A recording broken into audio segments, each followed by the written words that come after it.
what's up bro? Selamat siang, masih bersama Dinda Gemas. Masih seperti biasa, kita masih di bengkel, masih tetap oprek-oprek mesin.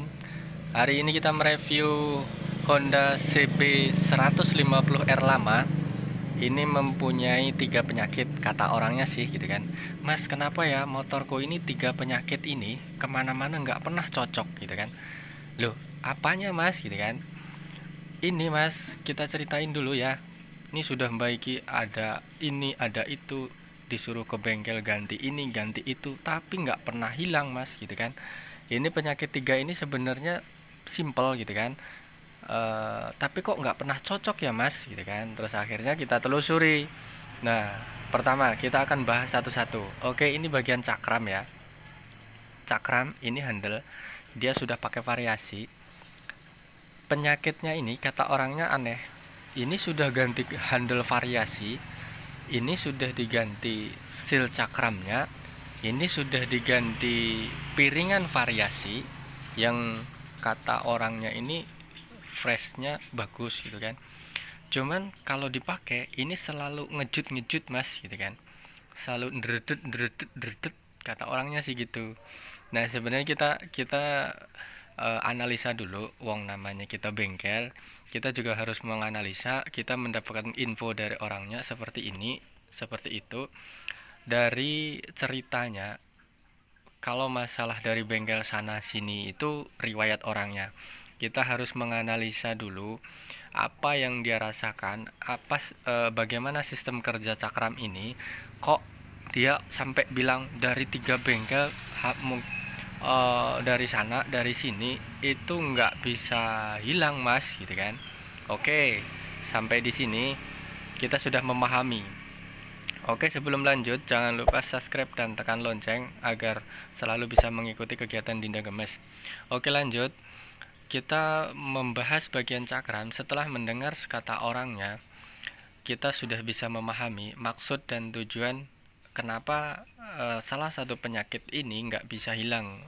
Dengan katanya sih dia sudah ke bengkel ke sana kemari nggak hilang gitu kan. Kita telusuri penyakitnya, kita telusuri sistem kerjanya. Wong kita bengkel, kita harus berpikir bagaimana sistem kerjanya ini, paling tidak kita harus tahu. Oke, kita lanjut. Sistem cakram ini sebenarnya kalau menurut kita salah ya. Ini terlalu banyak baut. Nah, ini coba lihat.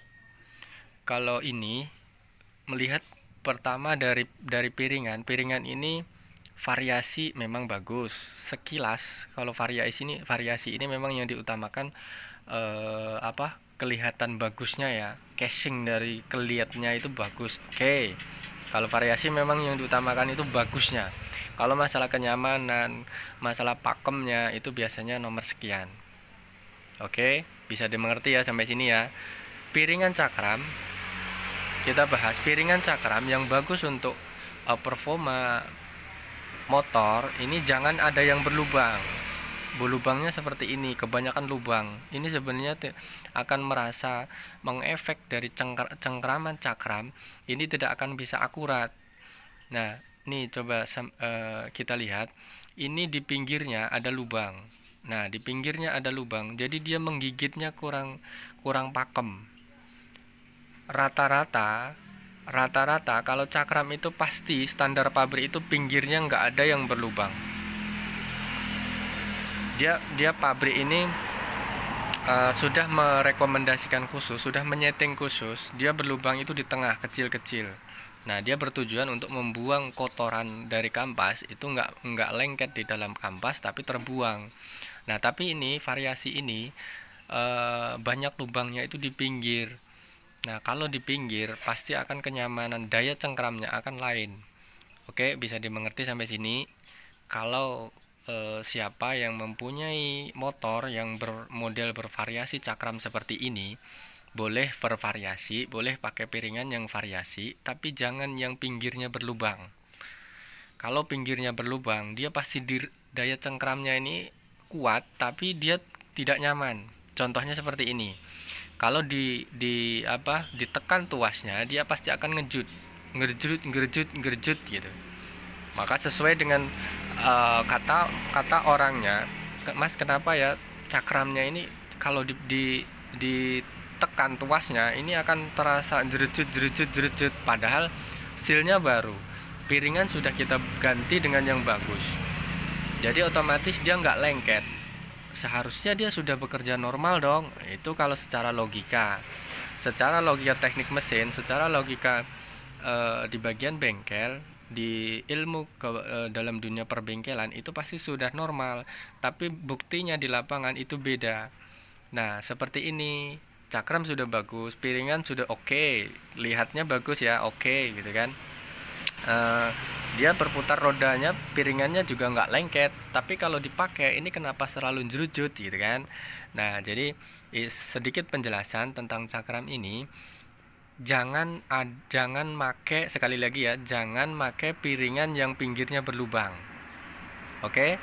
Nah alhasil kalau dipaksakan seperti ini, kalau ini sebenarnya variasi tempat minyaknya sudah bagus, oke ya. Cuman masalahnya seperti ini, kalau ditekan ini seharusnya kan daya cengkeramnya enak nih. Cuman berhubung dia piringannya pinggirnya berlubang, dia akan ngejut, kurang enak. Kita sudah buktikan. Kita sudah pernah mengalami seperti ini. Kita sudah pernah ngalami, sudah nemui dan sering seperti ini. Bahkan motor-motor variasi, kita bukan jangan pakai variasi, bukan gitu kan. Cuman kita menganalisa apa atau penyebab seperti ini gitu. Jadi kita sarankan carilah piringan variasi, monggo silahkan, tapi jangan yang pinggirnya berlubang. Cari pinggirannya yang full lubangnya. Oke, bisa dimengerti ya sampai ini. Jadi biar kenyamanannya cakram ini enak saat menarik tuas ini, cari piringan yang pinggirnya jangan berlubang. Oke, kalau masalah cakram bisa dimengerti ya. Ini penyakit kedua. Kenapa ya mas, tali kopling ini sering putus? Intinya penyakit kedua, tali kopling ini sering putus. Kita sudah ganti mas, kita sudah pakai handle atas bawah, atasnya sudah variasi, tali koplingnya sudah kita akali pakai nepel, bahasa bengkelnya ini. Kalau bahasa enaknya itu pengunci ya, pengunci tali di bawah.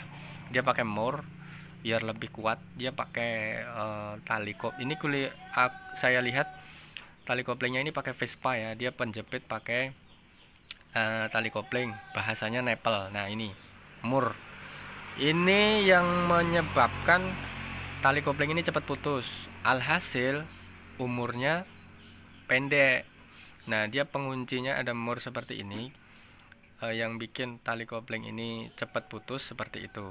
Kita sarankan ganti tali kopling yang standarnya, jangan pakai yang jangan pakai yang pengunci baut seperti ini. Dia logikanya tali kopling ini kalau ditekan pakai pengunci seperti ini, pasti tali dalam Vespanya ini yang dikunci pakai nepel baut ini pasti dia akan hancur. Lama-lama pasti akan hancur dan usianya itu akan pendek, cepat putus. Oke. Kalau tali kopling yang standar, dia tinggal masuk slep. Dia nggak pakai pengunci seperti ini, kita tinggal pasang. Nah, bahkan orang-orangnya pun sudah mengakali, mas kenapa ya tali kopling ini kalau nggak putus bagian atas, pasti bagian bawah itu sering kali kita gonta-ganti tali kopling mas gitu kan. Nah kita sudah sering mengalami seperti ini. Tali kopling ini jangan sampai pakai handle variasi ya. Handle variasi ini bikin bener-bener nggak bisa dibilang tali kopling ini nggak kuat di bagian handle-nya. Lebih baik kita sarankan pakai handle standar. Oke, bisa dimengerti ya sampai di sini. Handle kopling variasi boleh kita sarankan untuk kembali ke standar. Kita bukan melarang untuk memakai handle variasi. Kalau sampean mau pakai, monggo silahkan. Cuman cari yang mereknya agak bagus. Mungkin kelasnya Daytona atau Kawahara atau sejenis yang lain-lain lah. Kalau merek-merek yang biasa, kelasnya racing, ini akan mempercepat tali kopling itu putus. Karena secara logika dia tetap kurang, gigitnya ini kurang bagus. Oke, bagian tali kopling kita sudah analisa, kita sudah selesai membahas.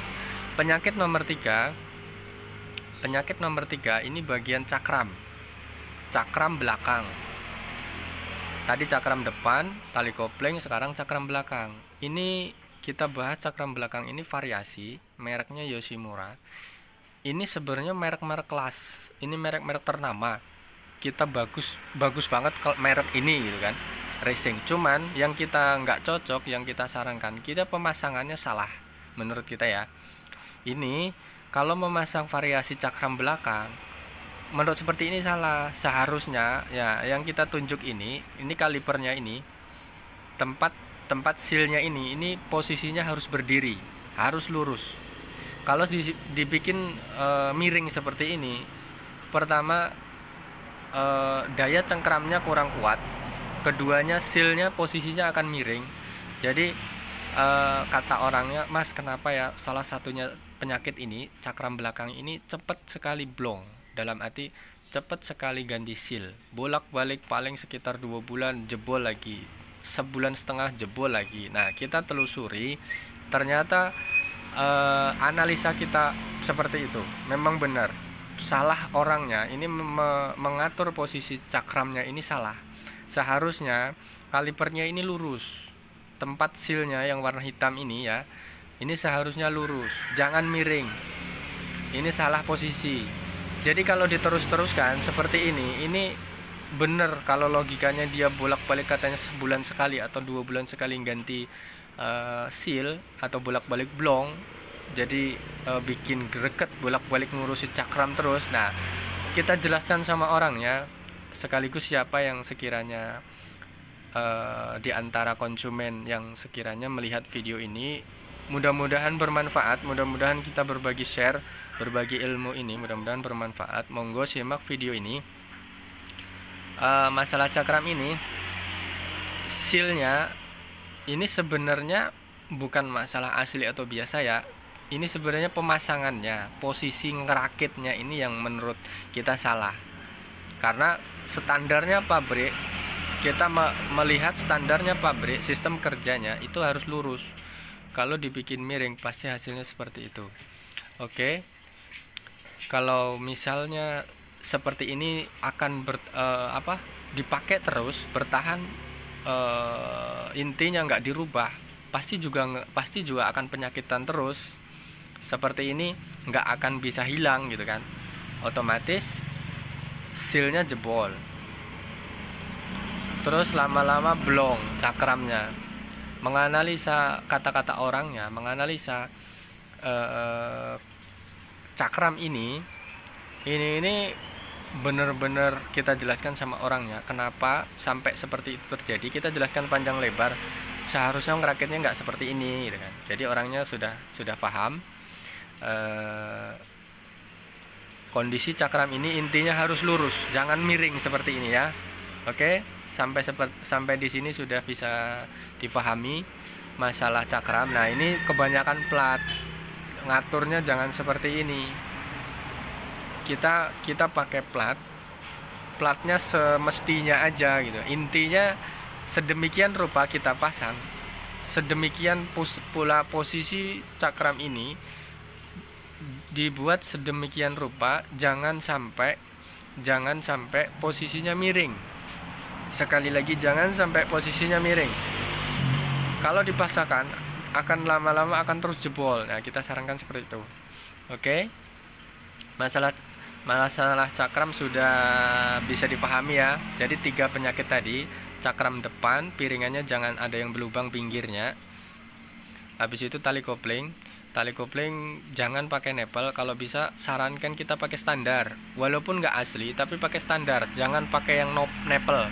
Nepel ini akan memperpendek usia tali kopling. Yang ketiga, cakram belakang ini kenapa sering kali blong, bolak-balik ganti seal. Nah, ini salah pemasangan, posisinya miring. Oke. Ketiga penyakit ini sampai di sini bisa kita pahami ya, bisa dimengerti.